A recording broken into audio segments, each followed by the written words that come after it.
Hello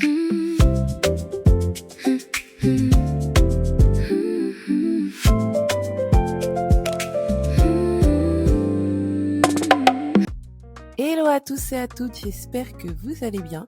Bienvenue dans ce nouvel épisode de Born to Hustle, le podcast des mamans entrepreneurs, podcast durant lequel nous parlons des parcours parfaitement imparfaits des mamans entrepreneurs que je reçois et qui, je l'espère, sauront vous inspirer et vous donner l'envie de vous lancer. Écoutez, aujourd'hui, je suis ravie d'accueillir Isabelle, qui est donc du coup la fondatrice de la marque Onu Handmade Jewelry. Et j'ai hâte qu'elle puisse vous en dire un peu plus. Coucou Isabelle, comment tu vas? Coucou Vanessa, merci beaucoup, je vais très très bien. Merci pour ton invitation à ce podcast. J'avais hâte qu'on puisse échanger. Pareil. Parce que du coup, comment ça se passe? Moi, j'échange un petit peu avec les mamans entrepreneurs avant. Et c'est vrai que j'avais hâte qu'ils écoutent un petit peu ton histoire. Donc, je suis super contente. Merci beaucoup de m'accorder. Merci à toi, Vanessa. Avec plaisir. Écoute Isabelle, toi et moi, on se connaît un petit peu en dehors du podcast. Alors, je vais te laisser l'occasion de te présenter auprès de nos auditeurs avec grand plaisir. C'est à toi, Isa. Dis-nous en plus. Bien sûr. Alors, donc, je m'appelle Isabelle. Je n'ai pas de complexe à dire mon âge. J'ai 47 ans. Super. C'est un bel âge, écoute. Oui, très bel âge. Bah très, oui. très bel âge. Que dire d'autre? Je suis maman de 2 enfants, donc 2 filles qui aujourd'hui sont assez grandes, hein, pour une presque 21 ans, pour l'autre 16 ans bien révolus. Et voilà, une maman comblée et fraîchement entrepreneur comblée aussi. Quand je dis fraîchement, c'est parce que j'ai ouvert donc mon activité officiellement l'année dernière. Et voilà, que dire d'autre à mon sujet? Globalement, je pense que on a fait le tour. Bah ouais, écoute, c'est déjà pas mal comme tour. C'est déjà pas mal comme tour. Mais écoute, enchantée Isabelle, donc moi je te connais et voilà, donc je suis heureuse que du coup nos auditeurs puissent te découvrir. Comment tu pourrais aujourd'hui un petit peu définir ton rôle en tant que créatrice et entrepreneur, donc sachant que comme tu dis, ta marque donc Onu Handmade Jewelry est née du coup officiellement, on va dire 2024, c'est bien ça?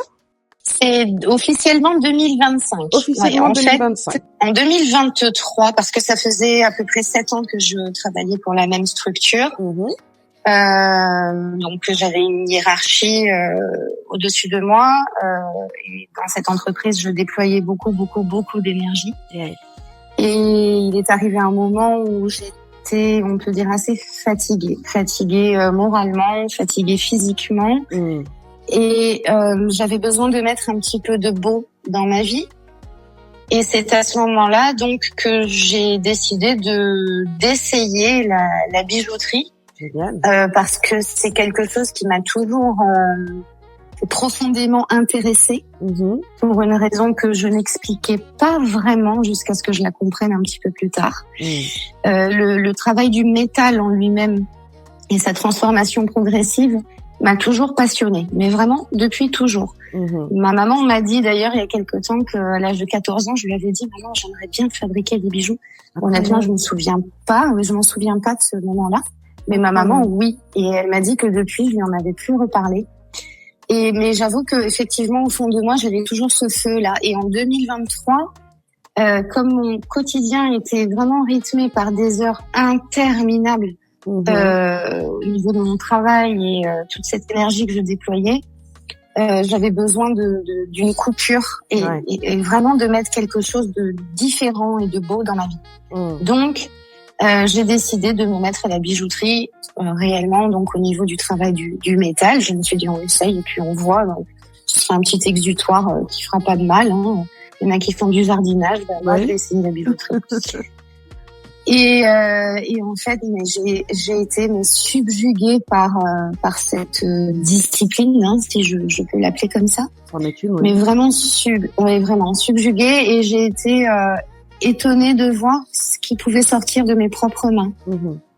Parce que jusque-là, je n'étais pas convaincue que je puisse sortir quelque chose manuellement, artistiquement.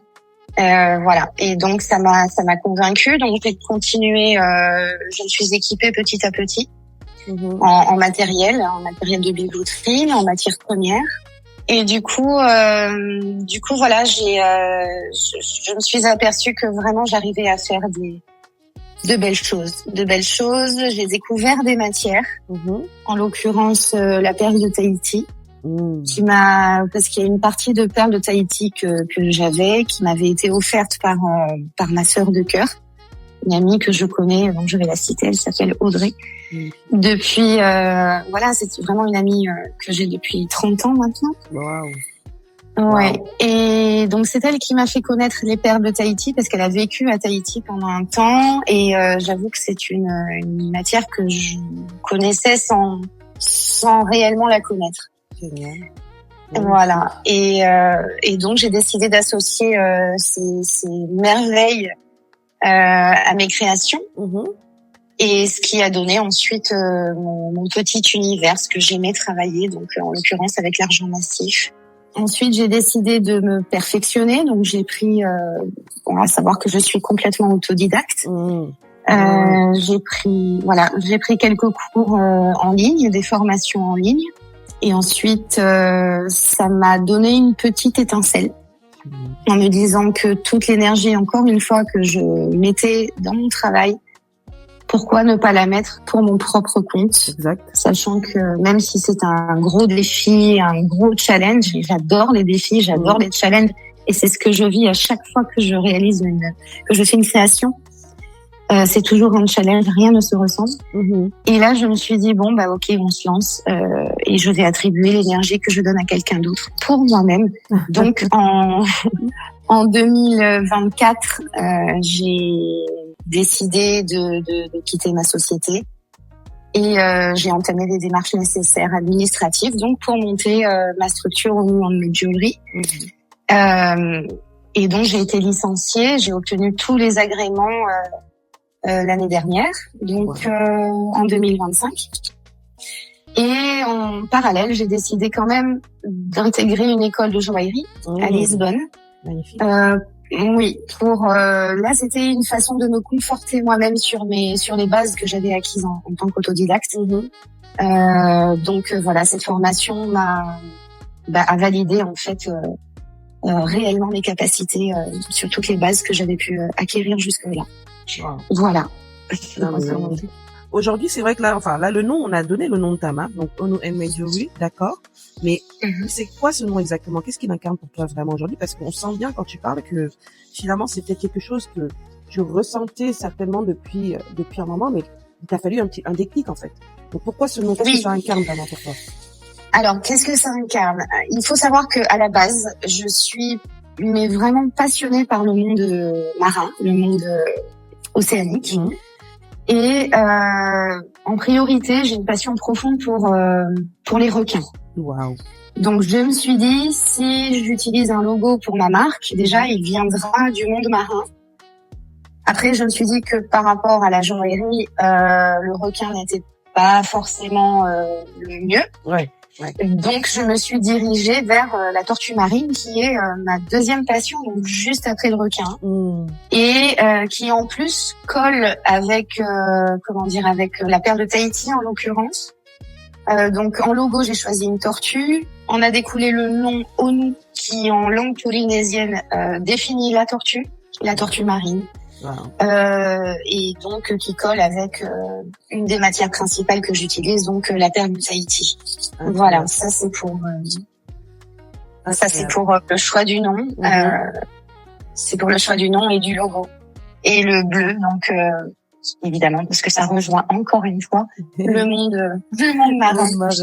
Et je t'avoue qu'à choisir, je préfère quand même les tortues aux requins. Hein. Ah oui, on est bien d'accord. Et puis surtout pour ce qu'inspire la tortue. C'est vrai. Parce que la tortue, c'est la longévité. Exact. C'est la résilience. C'est la légèreté, une capacité de s'adapter. C'est apaisant, exactement. Oui, elle est capable de s'adapter sur Terre comme sous l'eau. Elle est douce, elle est inoffensive. Je le disais tout à l'heure, résiliente, mais elle est aussi persévérante, courageuse. Donc voilà, pour moi, elle incarne vraiment quelque chose de beau. Et le beau que j'avais envie de mettre dans ma vie quand j'ai décidé de monter haut. Magnifique. Mais après, pour ceux qui, pour ceux qui te découvrent aujourd'hui, mais toi et moi, c'est vrai qu'on s'est rencontrés quand, on habitait encore tous les deux à Pointe-Noire. Et donc, voilà, nous sommes congolaises, hein, très clairement. Toi, tu es née à Brazzaville, en fait. Oui, tout à fait. J'ai grandi aussi à Brazza. Oui. Tu as fait Brazza et Pointe-Noire, du coup. Donc, finalement, c'est vraiment un double ancrage. Oui. Voilà, il y a une sorte de double ancrage, finalement, en toi. Et, un petit peu, comment tu peux un petit peu me parler de ce double ancrage? Qu'est-ce que ça a fait par rapport un petit peu à l'apport de ta sensibilité, ton regard et ton rapport à la beauté, justement, que tu as peut-être aujourd'hui importé au niveau de la création de ta marque? Finalement, cette double culture, comment ça a réussi un petit peu à façonner ta marque et à te façonner toi en tant que mère et peut-être en tant que femme, en tant que mère aujourd'hui? Alors, la double culture, déjà, je dirais que au niveau de la culture congolaise, j'ai toujours admiré la beauté des femmes congolaises. Oh. Mais vraiment, c'est-à-dire que... Il y en a qui voient aimer pas ça. Non, mais c'est vrai, c'est la pure vérité. Elles sont belles et puis elles savent se rendre belles tout le temps, en toute occasion, au travers d'accessoires simples, mais toujours raffinés. Ouais. Que ce soit le vêtement, les accessoires en eux-mêmes, c'est-à-dire les sacs, les chaussures, et évidemment le bijou. Elles sont toujours magnifiquement bien traitées. Je peux pas dire plus. C'est les Congolais. C'est ça. Exactement. C'est vrai qu'ils ont c'est vrai qu'on a toujours ce côté où il faut quand même la petite touche, quoi, malgré que tu sois fatigué, au bout du rouleau, mais c'est-à-dire qu'au niveau de la sape, ça peut pas manquer, quoi. Faut toujours qu'il y ait ce truc qui va dire bon, je suis fatiguée mais pas trop, quoi. Oui, et je trouve que c'est une philosophie culturelle et qui est dans l'ADN. Ouais, tu vois, parce que je fais juste une petite parenthèse, mais effectivement, plus qu'un bijou en ADN étant le slogan de ma marque, cet ancrage là au niveau congolais de l'attrait vestimentaire, de l'accessoire, du bijou congolais, pour moi, est un ADN. C'est foncièrement ancré chez le Congolais, la Congolaise, voilà. En toutes circonstances. Et j'adore ça. Et toujours en plus avec le sourire, donc c'est ça. Dire d'autres. Que veux-tu dire d'autre? C'est clair, cette joie de vivre malgré les aléas de tous et chacun que tout le monde connaît au quotidien, mais il y a toujours cette joie de vivre. En tout cas, moi personnellement, bon, j'ai pas vécu à Brazzaville, j'ai vécu vraiment à Pointe-Noire, mais moi ça a toujours été ce côté plein de joie, plein de fêtes, toujours de la musique, toujours de l'habillement, toujours de la joie finalement, quoi. Et c'est vrai que moi, je t'avoue que peu importe où je suis allée m'installer, j'ai voyagé, c'est vrai que c'est toujours ce côté-là qui m'a manqué de mon Congo. Et donc, je te rejoins pleinement sur ce côté où, voilà, toujours la joie de vivre, quoi. Et ça, c'est le côté qui me manque aussi aujourd'hui. Ah ouais, franchement, parce que effectivement, je ne suis plus au Congo maintenant depuis quelques années. Je suis installée au Portugal. Ouais. Et effectivement, enfin, qui dit Portugal ou France ou peu importe, ça reste pas le Congo, du coup. Et c'est effectivement un facteur qui me manque beaucoup. Incroyable. J'adore. Le Congo, notre Congo, quoi. Enfin, en tout cas, ce joli côté du Congo qu'on aime, parce que bon, comme partout, il y a le côté qu'on a, hein. Bien sûr. Fatigue un petit peu. Mais, bien sûr. Il y a ce côté qui nous anime et qu'on aime, ça, c'est vrai que ça nous manque, c'est clair. Ah, et puis c'est ancré, hein. C'est quelque chose qu'on ne peut pas expliquer. C'est ça. On ne peut pas. Il faut le vivre pour le comprendre. C'est ça.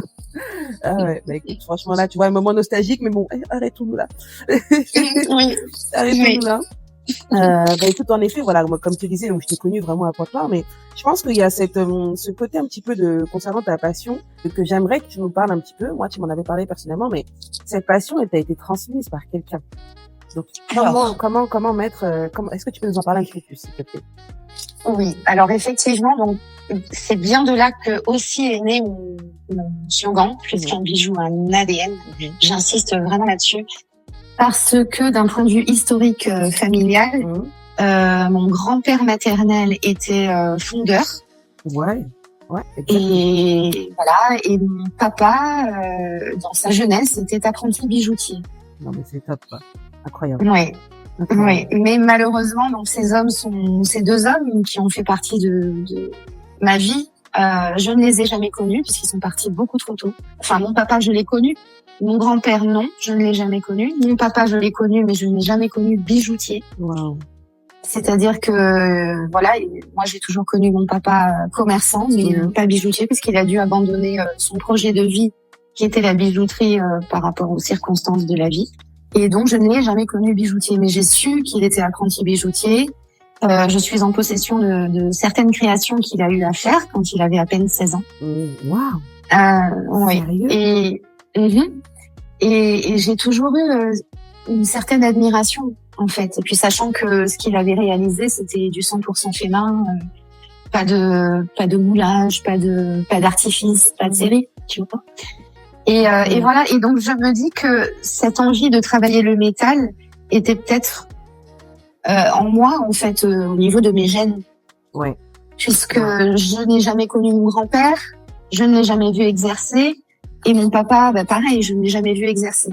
Mais cette passion est bien en moi, elle est là, et elle a toujours été là. Et voilà, donc je pense que ça vient de là. Tout simplement, c'est une transmission, c'est un héritage d'ADN, et de cette passion, en fait, pour le métal et sa transformation. C'est vrai, mais c'est fou, quoi, finalement, comme tu dis. C'est vrai que, finalement, ce sont, en tout cas pour ton grand-père, que malheureusement tu n'as pas connu, mais donc sûrement ton père a dû donc te raconter, justement, cette vie qu'il a eue, que t'étais pas venu ton père en tant que bijoutier même, que créateur de bijoux, et qu'aujourd'hui tu possèdes ces bijoux. En fait, moi je trouve ça magnifique, quoi. C'est telle histoire, finalement, que tu pourras, non seulement avoir pour toi, mais que tu as dû raconter aussi à tes filles. Et qui va perdurer, quoi. Ah oui, absolument. Et puis d'ailleurs, sur mon établi, j'ai accroché une des créations que mon papa avait réalisées. C'est une broche en argent, toute réalisée à la main, et donc elle est là, elle bouge pas, et c'est comme une petite étoile qui veille sur moi et qui me donne l'inspiration, et qui me donne cet élan, en fait, au moment où je crée. Parce que souvent, quand j'ai un petit bug sur un bijou ou certaines techniques que je voudrais mettre en place et qui me fait un petit bug, en fait, je regarde cette médaille et hop, je trouve la solution. Incroyable. C'est quand même génial. Incroyable. Et puis je me dis que le fait d'avoir créé Ono Handmade Jewelry, c'est peut-être réaliser le chemin de vie que mon papa n'a pas pu réaliser alors qu'il le souhaitait. Peut-être que je le fais pour lui. J'espère en effet, du coup que finalement ça reste vraiment que du positif. C'est vrai je trouve il y a un petit côté un peu mélancolique, c'est vrai, mais finalement que positif, parce que au final ces deux hommes de ta vie t'accompagnent, quoi. C'est exactement. Et puis oui, c'est que du positif et dans la joie, puisque comment exprimer ce bonheur que l'on ressent tous les matins en se réveillant et en se disant ok, aujourd'hui j'ai du travail, j'ai beaucoup de travail, mais le faire avec plaisir. C'est que du beau, ce n'est que du beau, c'est du magique et c'est du beau. Mais donc du coup, je me demandais aussi par rapport à tes filles et par rapport à justement cet ADN que tu as, et je suppose que peut-être que tu leur as transmis finalement cette passion-là, mais est-ce qu'elles ont eu aussi la chance finalement de vivre un petit peu ces moments où tu construis, tu conçois un bijou? Est-ce qu'elles ont eu aussi la chance peut-être d'en créer avec toi, de pratiquer avec toi? Alors la petite entre guillemets, donc celle qui a 16 ans, oui. Okay. Parce que elle a un don artistique. Elle est née avec un don vraiment au niveau du dessin. Wow. C'est quelque chose d'assez incroyable, et tout ce qu'elle peut toucher d'un point de vue manuel, elle le réussit. Hein. Elle a fait du tricot, elle a fait du crochet, elle adore ça. Côté bijouterie, donc je lui ai montré. Elle a eu l'occasion de découper du métal à la scie en suivant certaines formes, et elle m'a bluffée. Parce que vraiment, elle a fait une découpe juste parfaite. Après, elle n'a pas plus accroché que ça, mais je pense. Mais par contre, elle aime bien s'asseoir à côté de moi et regarder, me poser des questions. Ah là, t'as fait comment, etc. Après, elle ne va pas plus loin, en tout cas pour le moment, dans cet apprentissage ou dans cette observation, parce que je pense que tout simplement, c'est encore une ado et que ça va trop lentement, entre guillemets, pour elle. Aujourd'hui, je pense que c'est une génération qui a besoin que les choses aillent vite. Et bon, bien que quand elle dessine, elle peut lui passer 3 heures en prenant son temps. Mais là, il s'agit d'elle, c'est pas la même chose. C'est vrai. Voilà, donc pas plus que ça. Et après, elle observe quand même pas mal ce que je fais. Et puis, elle me dit, là, j'aime bien. Puis là, un peu moins. Et si tu faisais ci ou ça. Parfois, elle vient me donner un petit peu plus d'inspiration, un petit peu plus d'idées. Et j'écoute ce qu'elle me dit, je le considère. Et voilà. Et pour la grande, par contre, non, la grande qui a 21 ans, qui a sa vie, elle est à l'université, elle ne vit plus à la maison non plus pour l'instant. Et elle travaille aussi en parallèle, donc elle se régale des bijoux déjà terminés. Et c'est elle qui me sert de modèle pour mes shootings photos jusque-là. J'ai un magnifique modèle, c'est ma fille. J'ai une méthode, une technique pour laquelle je suis complètement passionnée. C'est une technique de création qui s'appelle le ramoulaillé. Et il s'agit de sculpter un motif directement dans la masse du métal avec des petits outils de coupe qu'on appelle des échoppes. Et voilà, donc en fait je découpe une forme dans une plaque de métal, d'argent en général, assez épaisse. Ce motif-là, dans sa forme générale découpée, je viens le coller dans du ciment de sertisseur, sur un bâton de sertisseur. C'est un vocabulaire très spécifique. Moi, par contre, je t'avoue que là, je suis pas perdue là quand même. Je t'avoue que je vois quand même du coup. Ok. Et puis après, avec mes échoppes, donc avec ces petits outils de coupe, je commence à créer des volumes en enlevant de la matière. Donc, par exemple, mon coquillage, Vaiao, lui, donc on enlève de la matière et on crée des volumes grâce à ces petites échoppes. Donc c'est beaucoup d'heures, beaucoup de concentration. Mais par contre d'une précision extraordinaire. Après j'ai un petit peu mal aux doigts, mais j'adore ça. J'imagine, mais attends, mais finalement tu vas pas vraiment le temps passer, quoi. Tu peux passer combien de temps pour la création? Par exemple, du coup, le coquillage dont tu nous parles, tu as passé combien de temps dessus pour sa création? Alors, si je devais rester honnête, plus de 50 heures. Je pense que je ne compte plus mes heures. Parce que j'ai un petit défaut, c'est que j'ai besoin de la perfection. J'ai vraiment besoin de la perfection. Tant qu'il n'est pas parfait à mes yeux, surtout que j'utilise des binoculaires x7 en termes de loupe, je ne peux pas rater x7. Exactement. Ah ouais. Là, c'est des niveaux d'édition, là. Ah oui. Et là, le moindre petit défaut me perturbe. Mais vraiment, et puis mon entourage me dit, mais non, il n'y a que toi qui le vois. Mais je n'y arrive pas. Donc, même si je ne l'ai pas vu sur le moment, qu'après je recontrôle mon bijou et que je le vois après quelques étapes passées, c'est pas grave. Je reviens sur les étapes qui normalement ont été terminées pour arranger ce défaut et refaire ces fameuses étapes-là. Refaire et contrôler, refaire jusqu'à ce que ce soit parfait. Voilà. Vraiment, la perfectionnisme, on l'entend, c'est clair. De toute façon, tout ce qui est fait main, que ce soit un bijou, un vêtement ou une sculpture en bois ou peu importe, tout ce qui sort de la main humaine sans intervention de machine automatique ou de moule, je le dis bien, ne pourra jamais être parfaite. Mais moi, ce que je veux, c'est la perfection dans l'imperfection. Je crois que tu l'as dit au début de notre podcast. Voilà, c'est exactement ça. Donc, effectivement, moi, la première en tant que cacheteuse, j'aime beaucoup les sculptures africaines. Je me demande pourquoi. Voilà, les sculptures en bois où on voit que tout a été ciselé. Donc, ce ne sera pas parfait dans la forme, et ce seront ces imperfections-là qui vont me toucher et faire en sorte que j'achète cette statue. Mais il y aura quand même de la perfection, comment dire, dans les finitions. Ouais, ok, je vois. Tu vois, un sculpteur de bois sur une statuette ne va pas vendre une statuette mal polie, pas mal polie dans le sens mal éduqué, mais pas bien polie. Bien que peut-être que la main ne sera pas forcément super bien réalisée. Et c'est pas tant au niveau de la forme là dont je parle, c'est vraiment au niveau de la finition. La finition où on sent que la personne a été jusqu'au bout pour satisfaire son œil à elle. Et j'ai du mal à l'exprimer, mais voilà, c'est ce que... Non, c'est fou. C'est ce que moi j'injecte dans mes créations. Écoute parler, je souris parce que là, j'ai entendu plutôt l'artiste parler, tu vois. Je l'ai vu comme ça. Oui. Parce qu'il faut savoir aussi que, par exemple, l'argent massif en l'occurrence, est un métal qui est très très agréable à travailler parce que j'en ai testé quand même pas mal entre le laiton, le cuivre, l'argent, l'or. Mais l'argent est vraiment agréable à travailler, mais il a un gros, quelque chose qui est très très énervant pour un bijoutier. C'est que comme il est constitué d'argent pur et allié avec donc du cuivre, au fur et à mesure où tu chauffes ton métal, les couches de cuivre remontent parfois à la surface. Oh, wow. Okay. Et ces couches de cuivre-là, tu ne les vois pas parfois jusqu'à la fin du polissage final. Wow.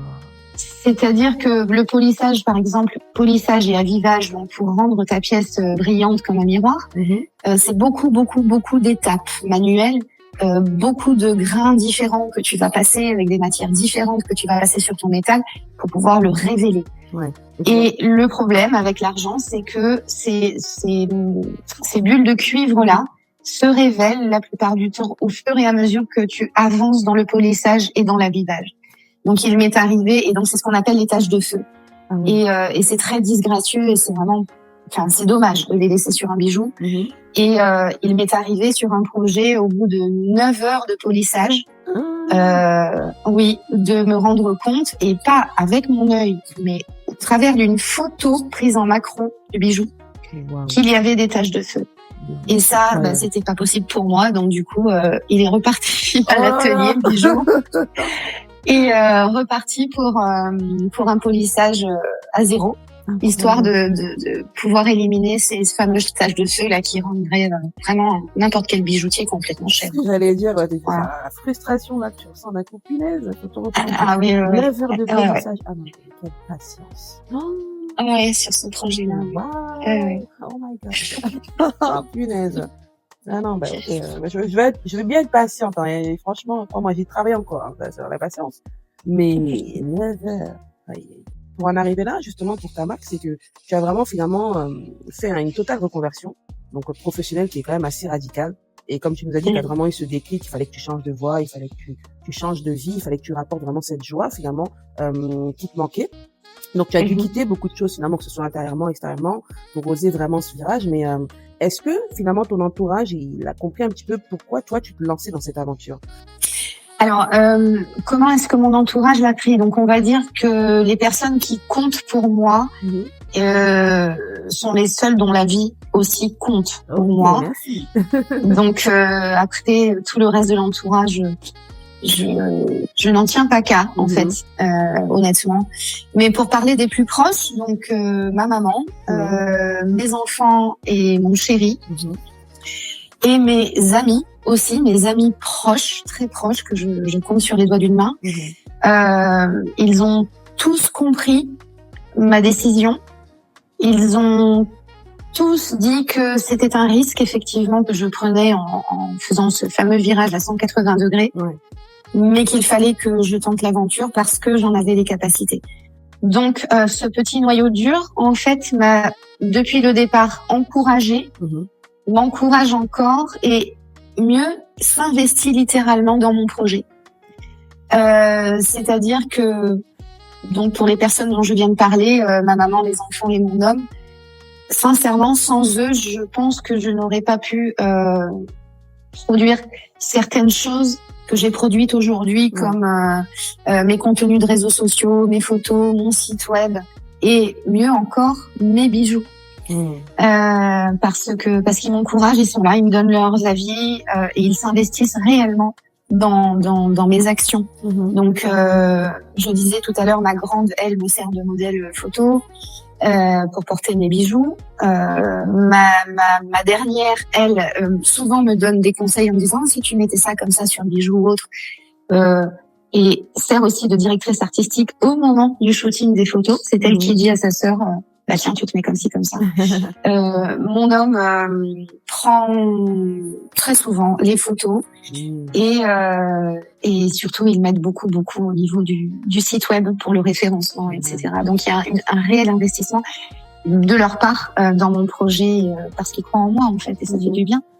Après, quel était mon positionnement à moi dès le départ, c'était j'avoue pas facile de sauter le pas parce que on en a parlé une fois, mais il y a ce fameux syndrome de l'imposteur qui qui revient comme une entité malveillante te scotcher tes épaules, ou un sparadrap, tiens, j'ai envie de l'appeler un mauvais sparadrap, qui te lâche pas, parfois il se décolle mais il revient. Et c'est là où tu te dis, ok, je suis nouvelle dans ce domaine, j'entame un virage à 180 degrés qui est quand même très très très risqué, financièrement parlant, hein, je parle. Oui. Et est-ce que réellement j'en ai les capacités? Est-ce que j'en ai les capacités artistiques? Est-ce que j'en ai les capacités entrepreneuriales? Est-ce que Et puis après, quand il y a des personnes bienveillantes, comme toi, hein, parce que je fais allusion ici à certaines discussions que nous avons eues, et puis le post que tu as fait aussi concernant ce fameux syndrome de l'imposteur qui finalement ne touche pas que moi. Non. Voilà, c'est ça. Et je pense que ce syndrome de l'imposteur est négatif comme il peut être positif. Je pense que ça dépend pas mal du caractère de la personne et que on peut en faire une force, en fait, c'est-à-dire le challenger lui-même. Exactement. En disant, écoute, t'es en train de me faire sentir là que je suis pas tout à fait à ma place, mais moi, je vais te montrer l'inverse. Exactement. Donc, voilà. Et c'est le ça. fait que toi aussi, tu as justement fait ce post-là sur LinkedIn, ce que j'ai beaucoup aimé, et je te l'ai dit. Et voilà, moi, je réitère vraiment le fait que je te trouve vraiment... voilà, pour moi, t'es vraiment une femme pétillante. Encore une fois, je doute vraiment pas du fait que tu sois vraiment une maman magnifique au top, une compagne incroyable. Et je te l'ai dit, tu es vraiment talentueuse. J'aime beaucoup ce que tu fais. Je crois que tu fais partie de ceux qui like dans les premiers dans tous les cas. Ah oui, ça c'est certain. Voilà. Toi, tu fais vraiment partie des personnes qui m'encouragent. Ah non, mais ça c'est sûr. C'est important. C'est pas seulement juste là pour du blabla ou quoi que ce soit, mais il faut le dire aussi. En fait, c'est important pour quand on se lance comme ça avec passion, c'est important justement d'avoir quand même quelques échos finalement de ce qu'on fait, même si c'est pas les avis de tout le monde qui nous importent certes, mais je trouve que c'est important d'avoir des échos justement pour te rassurer aussi par rapport à ce que tu fais, parce que ce syndrome de l'imposteur, il peut être vraiment très très insistant, hein. Donc c'est important de justement t'aider à enlever un petit peu ce voile négatif que tu peux avoir de temps en temps, et ça arrive à tout le monde. Donc, c'est un ami un peu indésirable comme on l'appelle, mais mais voilà, en tout cas à ce niveau-là, je veux vraiment te rassurer. C'est magnifique, surtout que tu ne l'as pas précisé, mais tes productions, tu les fais sans moulage, quoi. C'est-à-dire que tu n'utilises pas de mousse, c'est-à-dire que c'est vraiment tout est fait à la main, comme tu dis, avec quand c'est l'argent que tu travailles, c'est donc avec une plaquette d'argent que tu prends, tout est fait à la main. Et ça, je pense que c'est quelque chose que tu peux, dont tu peux être fier. Et c'est pas tout le monde qui, je pense, a cette manière de travailler les bijoux. Donc, d'où le fait que justement, je pense que tes créations doivent vraiment, déjà elles valent le détour très clairement, et doivent vraiment être visibles, doivent vraiment être mises en avant. Donc, merci beaucoup. Voilà. Mais c'est vrai que j'ai fait ce choix-là de tout faire réellement manuellement, en ayant conscience que c'est beaucoup de temps passé sur une seule et même pièce, mais en me disant que finalement, c'est en parfaite cohérence avec ce que j'aime faire et la compréhension du bijou que j'en ai moi-même personnellement, et que c'est aussi une forme de respect pour les matières, en fait. Exactement. Parce que toi, finalement, tu prônes finalement un petit peu ce qu'on appelle le slow luxury. C'est vraiment le fait de prendre ton temps quand tu crées tes pièces, hein, sachant que ce sont quand même des pièces uniques, comme on disait, sans moulage, et puis c'est pas une production de masse, quoi. Donc finalement, c'est un choix qui va vraiment un petit peu à contre-courant de ce qu'on a aujourd'hui. Et pourquoi finalement tu as fait un petit peu ce choix aujourd'hui? Alors déjà parce qu'effectivement ça correspond complètement à ma façon de travailler d'un point de vue technique, on va dire. Donc ce sont ces techniques-là qui font partie intégrante de ma passion pour ce travail, on va dire. Et comme tu le disais, donc ce sont des pièces uniques, et j'estime personnellement que si on prend le temps de créer, ça sous-entend qu'on prend le temps de tout contrôler, ce qu'on vient de réaliser, de reprendre ce qui a besoin d'être repris, jusqu'à obtenir d'un point de vue robustesse l'idéal, parce que j'estime que à partir du moment où une personne achète un bijou, et surtout d'une certaine gamme et un certain prix, ne doit pas lui vendre clairement du vite fait ou de l'après. C'est ça. Et j'estime que les moulages ou autres, pour moi, c'est du vite fait, et que la série, c'est de l'à peu près. Parce que on regarde plus en vente quantitative que qualitative. Voilà. Là, je prends l'exemple d'un projet personnalisé qu'on m'a commandé, donc le collier Eugénie. D'ailleurs, il y en a deux, collier Eugénie et collier Victoria, où beaucoup d'heures m'ont été nécessaires pour pouvoir les mettre au point, parce que j'ai créé 2 systèmes semi-articulés invisibles à l'intérieur de ces projets-là. Wow. Mais je suis tellement sûre du travail que j'ai fait que je les ai garantis à vie. D'un point de vue structurel. Alors oui, ça m'a pris du temps, mais ces personnes-là auront le bijou qui leur convient, parce que voilà, il a été fait pour elles. Et en plus de ça, d'un point de vue structurel, il leur est garanti à vie. Donc je pense que on est obligé de prendre le temps réel, ce fameux slow luxury, pour pouvoir atteindre une finalité telle que je viens de la décrire. Qu'est-ce que tu attends en fait que les gens puissent vraiment ressentir quand ils portent tes bijoux? Alors déjà en premier, ce serait que le bijou leur corresponde à eux dans tout ce qu'ils représentent, que ce soit le motif ou un instant de leur vie, qu'ils aient conscience que c'est un bijou foncièrement unique. Donc deux parfaitement identiques n'existeront pas, puisque c'est une main humaine qui l'a créé, ce que je disais tout à l'heure, et que surtout ils le garderont toute leur vie, et qu'ils pourront le transmettre à leurs enfants, petits-enfants, arrière-petits-enfants, et je trouve ça juste magnifique. Est-ce que tu te rends compte que ça fait un petit peu écho avec ton histoire quand même, ou pas, cette histoire de transmission finalement? Ah ben non, en fait, j'avais pas vu la chose comme ça, du tout. Parce que comment tu m'as décrit ça, c'est que justement, tu as ce mot transmission qui revient, et le fait qu'il y ait cette unicité du bijou, et le fait qu'il y ait la transmission. Et finalement, quand tu me parlais, moi, j'avais cette image de toi avec ton grand-père, ton père. Ouais, comme quoi. C'est vrai, je n'avais pas fait de parallèle, tu vois, pas du tout. Ça devient très philosophique, là, le podcast, là. Très, ouais, j'ai l'impression. Très philosophique, très question existentielle, rapport à la vie, rapport. Waouh! Incroyable. C'est beau, hein, c'est vrai. Quand on revient sur un petit peu, ce qui fait un petit peu, ce qu'on a autour de ta marque, ça concerne un petit peu tout ce qui concerne, bien sûr, la transmission, la passion, mais ça parle aussi de voyage, de préservation.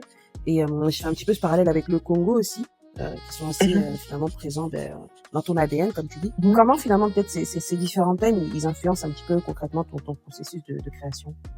Peut-être coller un petit peu à l'artisanat local congolais que j'ai toujours vu, et que j'adore aussi, parce que tout est fait manuellement, encore une fois, avec la passion de la matière qui est travaillée. Là, c'est vrai que j'ai la chance vraiment, je suis vraiment ravie, parce que j'avais hâte qu'on fasse ce podcast. Parce que tu es quand même finalement une femme quand même assez discrète, qui laisse beaucoup plus parler ton art plutôt que ta personne. Et comme tu l'as dit encore tout à l'heure, dans tout ça, tu restes quand même une femme quand même créatrice, tout à fait présente et disponible pour tes clientes, quoi. Donc comment tu arrives finalement un petit peu à trouver cet équilibre entre l'exposition un petit peu nécessaire, sélective, et puis protection aussi un petit peu de ta vie privée? Est-ce qu'il y a une petite balance un petit peu dans tout ça? Oui, je dirais que la balance est quand même assez déséquilibrée pour l'instant, dans le sens où effectivement je suis très très très discrète sur ma personne. Je suis de nature à ne pas aimer me mettre en avant mon image ou ce que je vis au quotidien. Après, j'ai eu conscience quand même qu'il était nécessaire de me mettre un petit peu plus en avant pour donner un petit peu confiance aux gens qui atterrissaient sur ma page, à savoir qu'il y a vraiment quelqu'un de sérieux et de sincère derrière la marque. Voilà, et qu'il y a surtout un être humain. Oui, c'est ça. Avec une conscience. Après, malgré cette discrétion, je reste malgré tout très accessible. Après, c'est vrai que je ne l'exprime pas forcément. Mais ouais, la balance pour l'instant est assez déséquilibrée de ce côté-là, mais je vais ajuster le tir. C'est important quand même que les gens aient quand même cette image, et ça tu l'as fait, je l'ai vu dernièrement, qui est quand même justement l'image de qui crée ces bijoux-là, qui puisse quand même associer quelqu'un, comme tu dis, derrière, et qui puisse aussi être rassuré aussi en se disant, bah écoute, en effet, la manière dont elle parle, dont elle expose, ça me ressemble, ça me plaît, et voilà, je vais me tourner vers elle parce que ses bijoux me plaisent, parce que sa personnalité me plaît, et voilà. Après, t'as pas besoin d'être en surexposition sur les réseaux, que ça te plaise ou non, c'est pas une nécessité.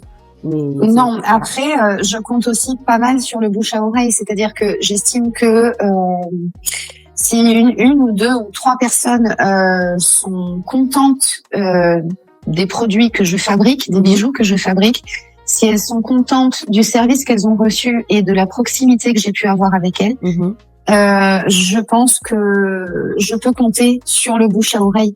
Et quelque part, c'est un système pour moi qui me correspondrait mieux que ce que tu disais là, donc la surexposition. Parce que de toute façon, mes bijoux, on le disait, sont uniques.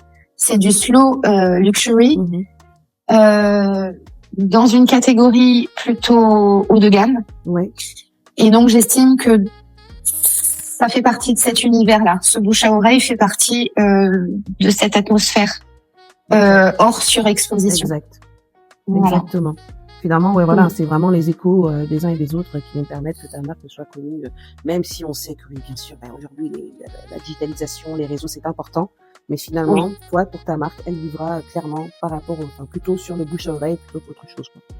Je l'espère vraiment. On te le souhaite. En tout cas, ce podcast sera déjà un petit plus. Un petit boost supplémentaire pour ta marque, en tout cas, et je le souhaite, je l'espère, clairement.